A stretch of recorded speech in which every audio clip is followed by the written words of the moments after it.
ความตลามันเจ้าเปลี่ยนเอ็นแหงลูกกระปัดมันเจ้าเป็นอันแลงเนื้อพัวเนื้อสากเขาตั้งเฮาไปอยู่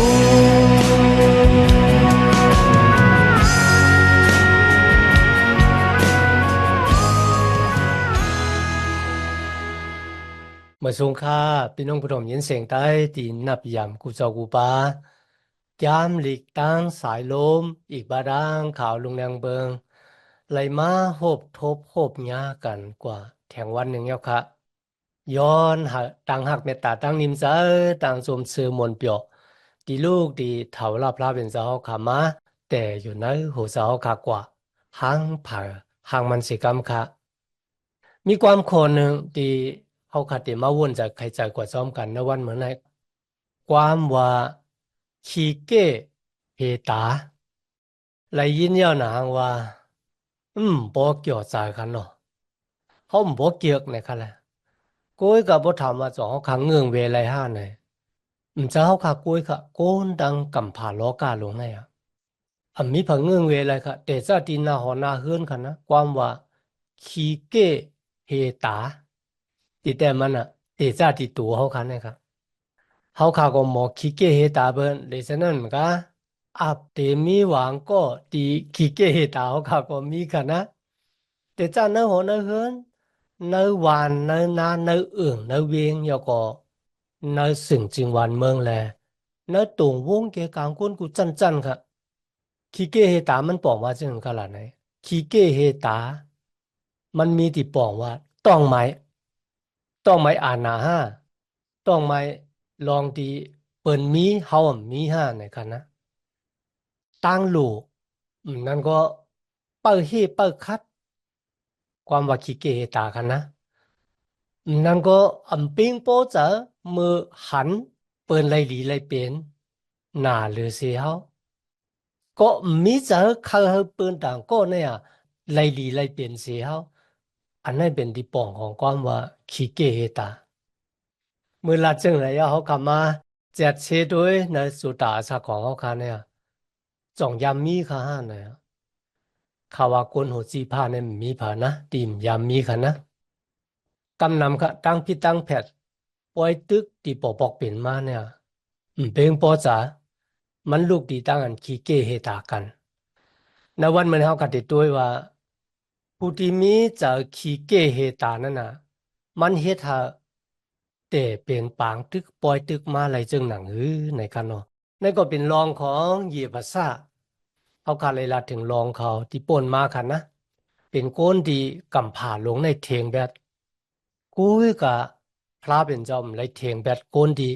โกนนะกำผ่าโลกาในเทงแบดเขา พระเป็นเจ้าก็ยังเจ้าตื้อสูงตื้อ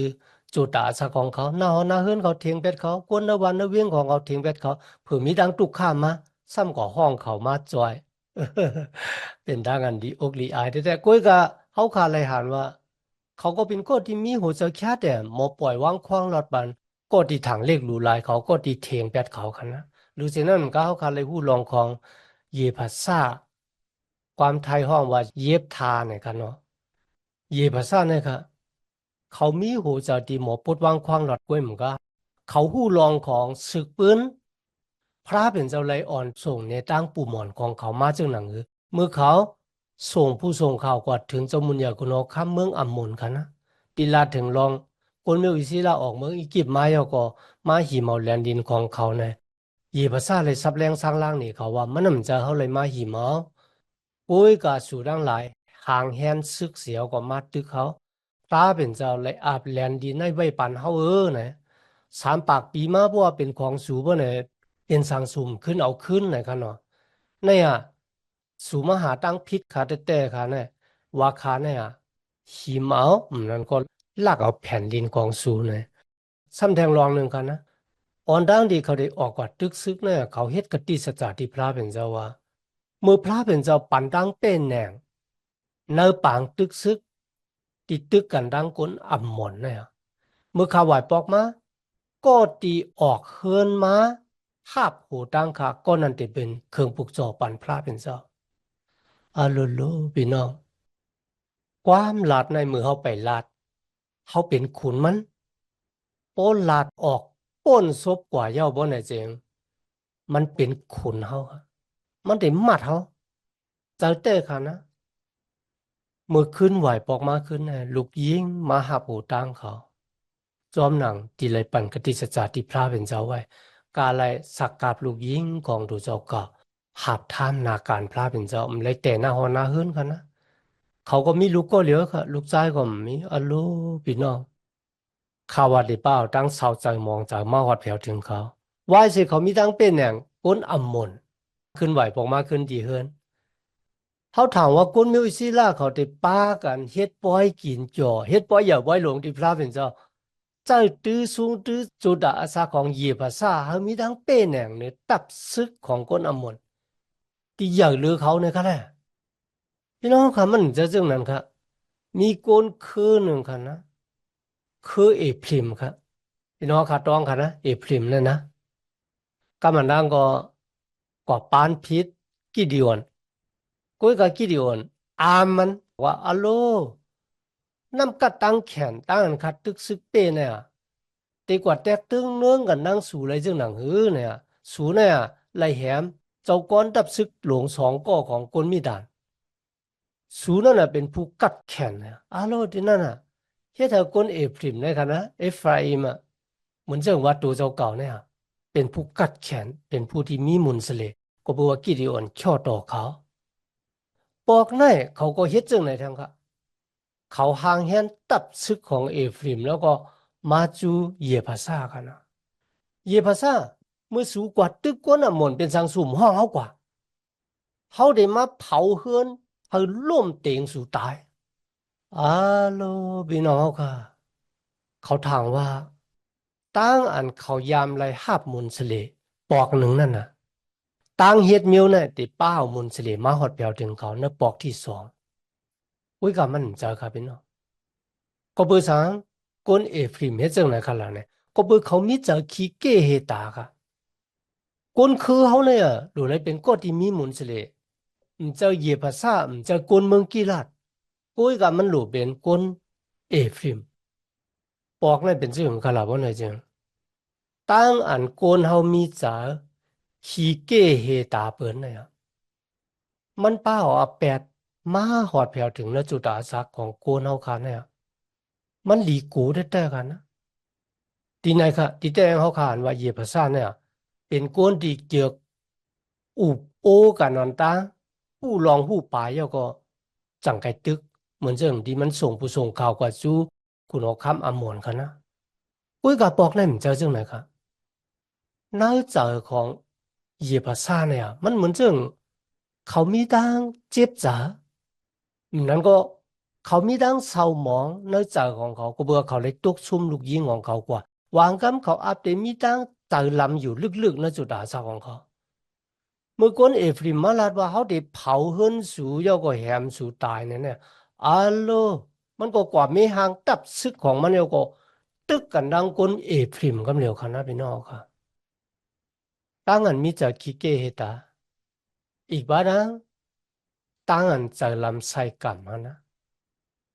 มันบอกว่าตั้งตุกข้านั่นก็ปล่อยตึกที่ปอกเป็นมานะปอกในกันนะที่ได้มันจะปอกในก็ค่ะหลายปอกค่ะ มันมันจะเตะจ้าทั้งนอกมันกันนะกุยกับมันเตะจ้าทั้งนะ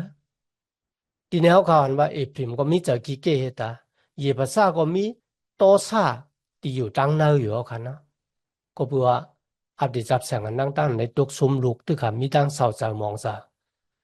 เมื่อมีคนมาโยงโตซาเขาเนี่ยก็เขาก็เลยห่างแหนตับซึกโยกกวัดตึกกันดังโกนคือเอพริมพี่น้องกันแต่ๆค่ะนะลองได้ก็เลยปอกเป็นมาในตุ่มวงเกกลางพี่น้องได้เอา เนื้อปี202324กันนะห่านต่อถึงบ้านมาเร็วในกันเนาะใต้หนังกันลาดกว้ามภาษาอันเดียวกันกินข้าวใต้เหมือนกันเป็นลูกเมียใต้นุ่งโคใต้ค่ะนะก็เปิดมีจะขี้เกเฮตากันหลายๆตึกกันลองได้ก็เลยปอกเป็นมาในตุ่มวงเกกังคนมิวสิล่ะเป็นพี่น้องกันนะขึ้นตึกกันขึ้นก็เปิดตั้งกันขี้เกเฮตากัน ก็เพราะฉะนั้นในวันเหมือนในคณะในจุดอาศักของเขาค่ะเนี่ยเมื่อมีตั้งอย่าเปิดขึ้นมาเนี่ยก็เพื่อสังเขาขาพิษจะก็เพื่อสังเขาคำปวดวางควางรัดปั่นก้นก็นั่นก็เพื่อสังเขาใครตาบหูเขาเนี่ยเขาเจ็ดชีโดยตังเนอมันกันนะเนอจะเขาค่ะมีรองสังมีรองเปียงปอจะห้ามีรองจะลำห้ามีรองขี้เกียจเฮตาห้าเนี่ย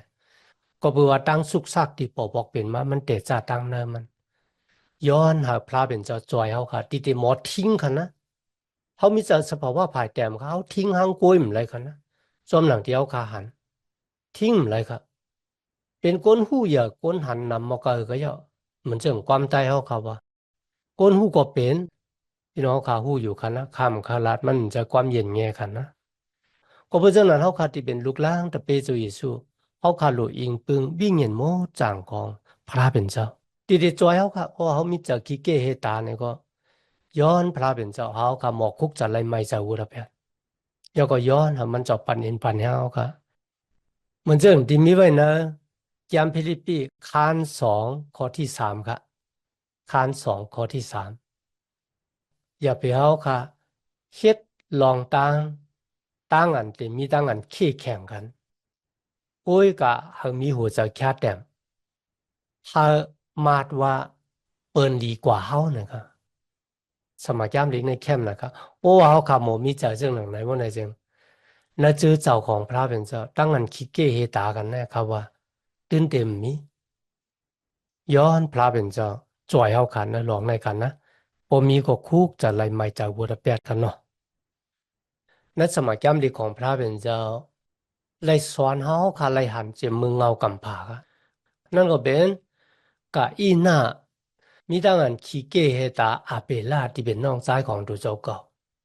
กันเลยสุดค่ะตั้งอันมีจากขี้เกเหตาเนี่ยกาอีหน้าไรแหมน้องใจของดูเจ้าเก่าตายครับง่ายๆค่ะนะหรือสินั้นมันก็ครับมีลูกของยากุบปีไอของโยเซฟค่ะนะนั่นก็มีจากขี้เกเหตาหรือโยเซฟค่ะก็บอกว่าโยเซฟเป็นลูกก็ที่11ค่ะนะปีไอทั้งหลายมีจากขี้เกเหตาหรือเขาค่ะมันบอกว่าอันมีจากเฉพาะเขาเปินต่างก็เนี่ยไล่ลีไล่เปลี่ยนหรือดูเจ้าเก่า ก็เบื่ออยากกรุ๊ปเนี่ยเขาหักยูเซฟกันนะพี่น้องค่ะนักแก้มเงากำพร้าค้านลืนสุดในกันนะวายเสียอยากกรุ๊ปที่เป็นปอของคุณมิวอิสรา12คือยายของยูเซฟกันนะป้ากันมาจูยูเซฟเปียวคนลาดว่าอ่อนดังที่ปอเขาติดตายกว่านั้นนะปอเขาเลยสั่งเขาไว้ว่าหามาย้อนต้องป่านที่เจ้าเขาลองดังเดียวค่ะไล่ขายเจ้าค่ะมาในเมืองอียิปต์มาเป็นขีค่า ชานดอกปวดวางควางดอดปันเอาอันนั้นค่ะมันปองว่าตั้งอันมีหัวใจคิเกเฮตานั่นนะมันเป็นอแปดที่เป้าดังเศร้าใจมองจามาอยู่นะจุดตาอาสาของคนหึงแต่ว่าโดยด้านยูเซฟเนี่ยปวดวางควางดอดปันปีไอที่มีใจคิเกเฮตาดอกเขาก็เปิดสั่งยูเซฟเฮ็ดไรครับเพราะนั่นจึงก็เปิดว่ายูเซฟ เอาลองด้างกูสัมกูเบิงเนี่ยอาบไว้ในองค์มือของพระเป็นเจ้าว่าพระเป็นเจ้าบ้านเนี่ยมันเจ้าเต็มหมอเฮ็ดลองให้เราเป็นลองดีมาต่างกี้สู่พระเป็นเจ้าในวันเหมือนในเขากัดตึกมีจากขี้เกตาพลายอยู่ที่แต่มันปีอายของโยเซฟก็เฮ็ดหลีที่สุดครับ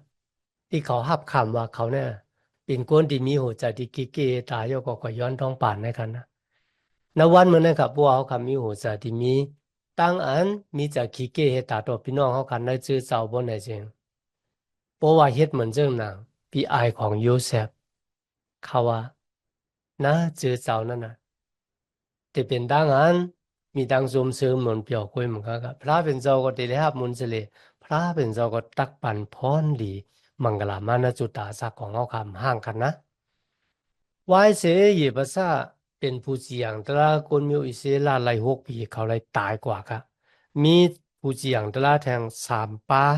ป่อมากันนะผู้เจียงแต่ละก็ที่10มีชื่อว่าอีปัสสันเขาเป็นผู้เจียงแต่ละอยู่7 ปีครับ ว่าเสก็เลยตายกว่าเจ้าครับมีแทงก้อนหนึ่งมีชื่อว่าเอรุนอันนั้นก็เป็นผู้เจียงแต่ละเหนือกุนมิวอิศิลา10 ปีแทงก้อนหนึ่งมีชื่อว่าอาปตุนครับเขาเลยเป็นผู้เจียงแต่ละเหนือกุนมิวอิศิลา8 ปีครับตั้ง3 ก้อนในเขาคำเลยหันเขาเป็นผู้ที่ป้ากุนมิวอิศิลาเขาปล่อยตึกค่ะนะมันอาจจะเป็นหน้าขิงข้าวยามที่กุนมิวอิศิลามีตั้งสื่อโยต่อพระเป็นเจ้าแหละ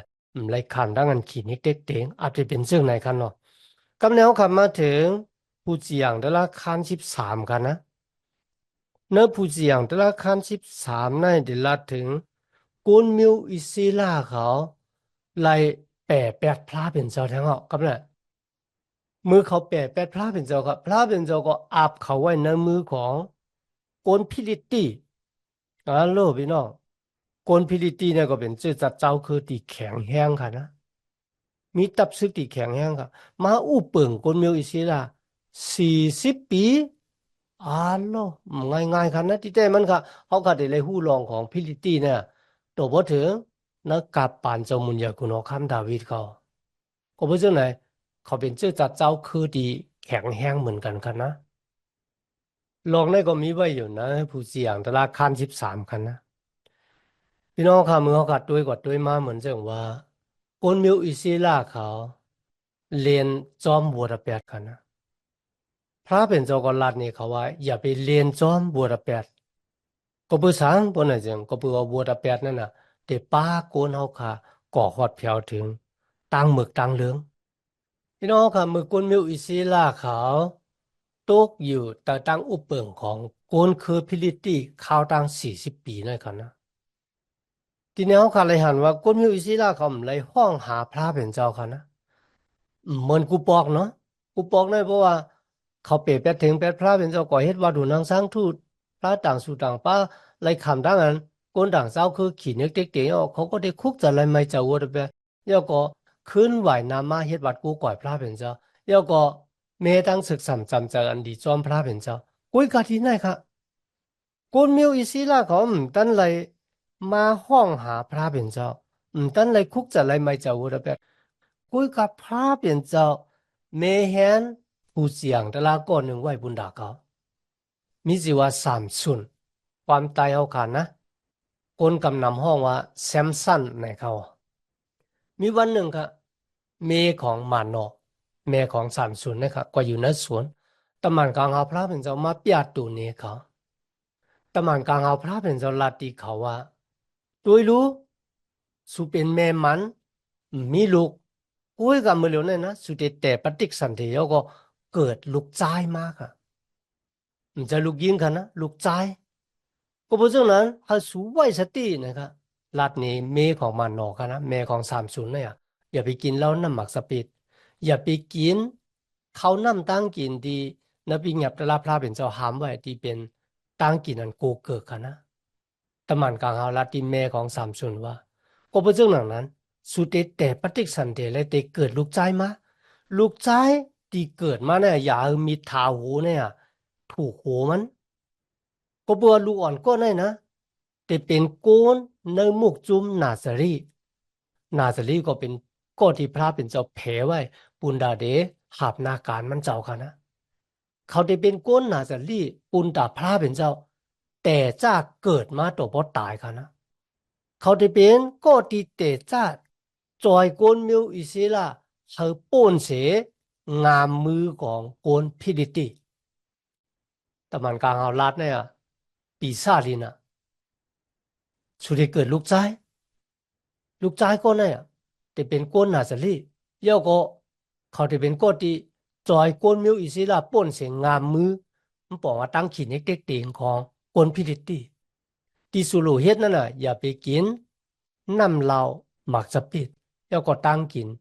ที่โกเกิกเมื่อลูกสูเกิดมาเนี่ยอย่าไปเอามีดถาหูมันนะติดเลยไว้ขนหูยาวเนี่ยกันนะพี่น้องคำมือเขาคำมาด้วยในสมัยจำดิเมื่อเราถึงขนหูยาวกันนะในสมัยจำดิ1 โครินธ์คัน11 ข้อ 14กันเนาะจอมหนังที่สภาวะนั้นก็นักจำดิเลยสอนไว้นะครับคนใจดีไว้ขนหูยาวนั่นน่ะ เป็นตั้งอันดีอกดีอายนะครับมันบอกว่าโกนเมียวนาซารีเนี่ยเขาเตรียมจะขามตั้งอายปูนดาบพระเป็นเจ้าเขาเตรียมเลยกินน้ำเราหมักสปิดนะเขาก็อ่านในเอแพดคานาเขา18ว่าอย่าไปเมาน้ำเราหมักสปิดตีเตเฮ็ดให้โกนเขาค่ะตกซุ่มเลยกันนะกุยก็ให้เต็มล้วนเลยวิ่งเห็นหมดจังของพระเป็นเจ้าเจ้าเต้ค่ะนะพี่น้องค่ะก็เปิดสังสรรค์บันกินน้ำเราหมักสปิดกันเราว่าไงเจ้า น้ำเราหมักสปิดนั่นนะมันเป็นปุ่งหางตั้งจมซื้อมวลเปรียวของโลกานะปุ้ยกับก้นนาซาลีเนี่ยตั้งจมซื้อมวลเปรียวของเขามันเลยลูกดีโลกาในมากุยกับลูกดีพระเป็นเจ้ามากันนะก็เป็นเรื่องไหนครับสมัยแก้มหลีกปิงหยับตลาพระเป็นเจ้าหามไว้ที่แต่มันหามลูกลังตะเปเจ้าเหมือนกันอย่าไปหาตั้งจมซื้อมวลเปรียวในโลกาลงนะมาเป็นตั้งกินตั้งย่ำ กามาตนากิเลสามุนสเลเจนะคะนะโอ้ยกะเขาขาลูหาตั้งสมซื้อมนเปียวตีลูกตีวิ่งเงินมดจังพระเป็นเจ้ามาที่แต่มันค่ะตั้งสมซื้อมนเปียวเนี่ยมันเป็นอากิวของวิ่งเงินมดจังเจ้ากันนะกะลาที่ข้านาคอ22 23เขาขาก็ไล่หู้กันอยู่ห้างพางมันแล้วสินั่นเหมือนกันค่ะก้นนาจะลีเนี่ยเขาได้ไล่หากพระเป็นเจ้าเขาเด็มเลยกว่าตื้อตูตายของโกนค่ะนะมันบอกว่าเขาเลยคำดังอันผีไว้บุญดาพระเป็นเจ้าเยากันนะ ซ้อมหนังที่จะสุรัตว่าโปโกลำจ้างโปแม่ของทุโซเก่าก็นั่นก็มันกึ่งทึกกึ่งด่านกันตั้งอันเป็นตะเปีของเขาเนี่ยมีไว้ในสมัยแก้มลิกลูกกับขั้น14ขอ26 27กันนะมันป่องว่าจึงกันล่ะเนี่ยมันป่องว่าเขาจ้างเอา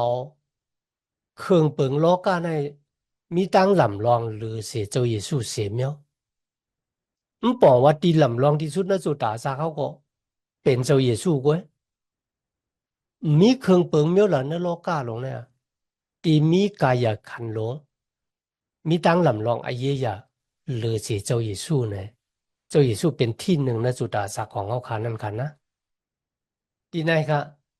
ตะมันกลางเฮาลาตีเมของมานอนะแม่ของสามสุนเนี่ยว่าสูเป็นแม่มันเนี่ยฮัลโหลมันจะหู้อะไรจังหนังหือในกันเนาะวายเสตะมันกลางเอามาทบมันอยู่ครับมันขึ้นไหวปอกมือขึ้นดังเฮินเมื่อลัดนี่มานอปอของสามสุนกันนะ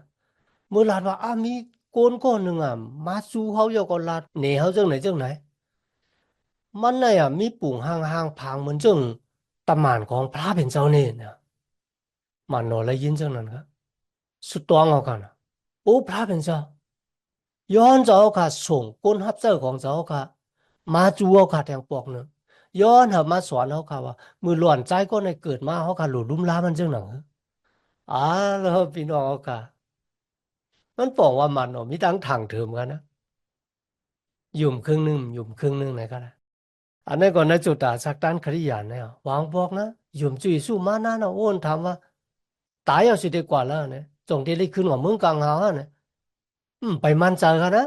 อยู่จุยสู้อยู่ไปมั่นใจครับว่าเขาไปเลยรู้สิปุ่นหนึ่งปุ่นเต็มทัวเนี่ยเขาไปเลยออกก่อเขาบอกรัตละตั้งเก็บเขียวรองพระเป็นเจ้าจงได้เลยขึ้นเมืองกลางเขาเลยขึ้นน้ำหูก้อยเนี่ยครับแล้วกว่าปุ่งเดียวกันครับมานอก็อ่ะเจ้าเต็มหูเนี่ย สุดตรงค่ะมีตั้งทางเดิมกันนะกูให้กับต่างเกจูพระเป็นเจ้าบ้านเนี่ยมันจอมเลยซี่เลยนี่กันนะอ๋อตึกหาทางอยู่ว่าเนี่ยมันจะก็หัดมันกังเอามาจูเขาบอกได้ก็มานอมอยู่เมมันมือห้องมันมาเขามือห้องมันมาอ่ะมันมาทบตะมันกลางเอาพระเป็นเจ้าตะมันกลางเอาก็รัดว่ามือหลวนใจก็ในเกิดมาอย่าไปทาหูมันอย่าก็ มือลูกอ่อนใจก็เลยไปเกิดก็ที่เป็นแม่เนี่ยอย่าเป็นกินเหล้าอย่าไปกินเขาพักกันกวนเกิดมือร้อนเกิดมากก็อย่าไปเฮามันกินเหล้าเหมือนกันเมเขามือห้องเขามากันเนาะมือมาทบตะหมานกลางเฮาตะหมานกลางเฮาลัดเนเขาจึงหน่อยเย้าค่ะป้าขาแทงกำหนึ่งเลยครับจะเต็มหูกุ้ยเนาะตะหมานกลางเฮาพระเป็นเจ้าคาเดเมื่อเอาเครื่องปลูกสอมมาเนี่ยเขาเอาเครื่องปลูกสอมมาเมื่อดูเครื่องปลูกสอบันพระเป็นเจ้าเจ้าค่ะนะถามว่าเจ้าค่ะจีว่า พระเป็นเจ้าเราว่าจือเขาเนี่ยมันเหย่อมยัดหนาเนี่ยก็ว่าให้เสียลูกเครื่องปลูกจ่อยเอาพี่น้องค่ะแต่มันกลางว่าพระเป็นเจ้าเอาไม้จี้กว่าที่เครื่องปลูกจ่อไฟไหม้ เครื่องปลูกจ่อยก็เป็นกวนปิวขึ้นกว่าตะมันกลางเอาก็ปิวขึ้นกว่าซ้อมกวนนั่นน่ะน่าขิงในหมาหนอวนจังค่ะอาโลเว้ยเขาเลยหันพระเป็นเจ้าเย่าเนี่ยเขาติมีอสักลิบอยู่เลยซึ่งหนังเจ้าเต้เขาก้นกูก็คณะพวกหันพระเป็นเจ้าเนี่ยอสักลิบไหนก็เพราะฉะนั้นมันจะให้ตะมันกลางเอามันจะมาหาพุงดันโคมันอัปเดตช่อลงมาเมของมันโนขึ้นปั่นแห้งเขาว่าโอ้ว่าพระเป็นเจ้ามีอโลกแฮมเขาตายเพราะไหนจึงมันเจ้ามาลาดลองได้ดีเขาก็เพราะฉะนั้นอย่าไปกูเนี่ยค่ะเอาก่อนมาก็คนยิงก็แข็งแห้งหรือสิคนใจกันนะก็เพราะฉะนั้นเจ้าเตะที่สมัยย้ำเรียกว่าสองหูเนี่ยดีกว่าหูเหลียวสองก้อดีเสียก้อหนึ่งมือก้อหนึ่งล้มลงก้อหนึ่งก็จันขึ้นเจ้าเตะค่ะนะตั้งผู้ตั้งมีเนี่ยหลู่เลยหักกันเจ้าหนึ่งไหนอ่ะ ทีแนวคาเลยหันตังสองก็ผูมีเนี่ยลองที่หนึ่งนั่นก็เขาพร้อมบุญดาดีเฮ็ดจอมหนังความสั่งของพระเป็นเจ้าพระเป็นเจ้าสั่งให้เขาล้อมรูลุ่มละลูกดีๆเกิดมาจากหนังอื่นเนี่ยเขาก็ล้อมรูลุ่มละจอมหนังดีพระเป็นเจ้าสั่งมันปองว่าเขาอาบตัวบุญดาเดสักกับลูบันพระเป็นเจ้าในวันมันเนี่ยค่ะในจุดาสักตานขริยันเฮาคันเนี่ยเฮาขาหลุดและย้อมอาบตัวเฮาค่ะสักกับลูบันพระเป็นเจ้าเฮาพระเป็นเจ้าเจ้าตื้อสูงตื้อจุดาสักของเฮาค่ะเขาเป็นอากิวต่อลินเมืองของพระเป็นเจ้าเหมือนเรื่องหลังมานโนที่เป็นแม่ของสามสุนในกันนะไว้เสร็จนั่นน่ะเหมือนกับนานกันนะเขาก็เกิดลูกมาแต่ค่ะเขาต่างชื่อว่าสามสุนสามสุนมิติปองว่าต่างแรงค่ะนั้นก็กลางวันหวยเล็กๆนะครับนะพระเป็นเจ้ามีแผนการอันดีไว้บนดาเขาว่ามีคนใจก็เหรอที่เกิดมาในโลกกันเนี่ยตีเลยมีอขว้างไอเยหลีเหมือนเจ้าหนังสามส่วนในกันนะต่างเกจูพระเป็นเจ้าก็ที่เป็นพ่อแม่ก็ล้อมรูลุ่มล้าเขาค่ะทาคนหูบันเขาเนาะเมื่อขาดด้วยหันในจุดาสักของมันเนาะก็เฮ็ดเขาขาคุกจะไรตู่เจ้าเก่าว่าเขาขามีตังอยู่มัดนะพระเป็นเจ้าเนี่ยมันไม่ว่าเปจุ่มเท่ากันนะกุยกับพระเป็นเจ้าก็มีตังเยื่นชี้จากตัวเขาค่ะยก็เขาขาใหญ่ขึ้นสูงขึ้นมีตังยุ่มยำตั้มจะในกติสัจจะของมันเจ้าเหมือนเจ้าหนังที่มันโนตังเมของเขามีตังยุ่มยำตั้มจะในกติสัจจะของพระเป็นเจ้าเขาขาได้ไล่หันเยากติสัจจะนั้นอ่องอย่างเยาก็เป็นเจ้าไหนในวันเหมือนนั่นค่ะเขาขาหลุดเลยมีตังมันจะในกติสัจจะของพระเป็นเจ้าปกุลก็ละจับจอมหอมไปสู่เยซูคริสต์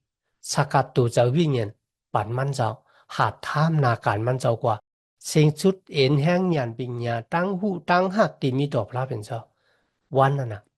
มันเจ้าเมแฮนสลับผูกอาศักทาวลาตั้งเกยอดเป็นของเขาย่อกดเตมีสลับผูบนดาวกาป้าในเขามีทางอันต่างเกจูพระเป็นเจ้ายันนั้นในวันเหมือนได้ค่ะ